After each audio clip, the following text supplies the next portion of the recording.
Матчът протече добре за нас, въпреки че нашия противник ни отбеляза гол, но това ми хареса, че нашите деца не се пречупиха и не спряха до края на матча и отбелязахме хубави 4 гола с доста комбинации, с доста захождания по фланговете, хубави удари имаше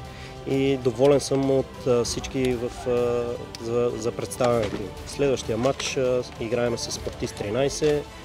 ще гоним и там победата, както всеки матч, за да може да вървиме напред и да се развива самия отбор.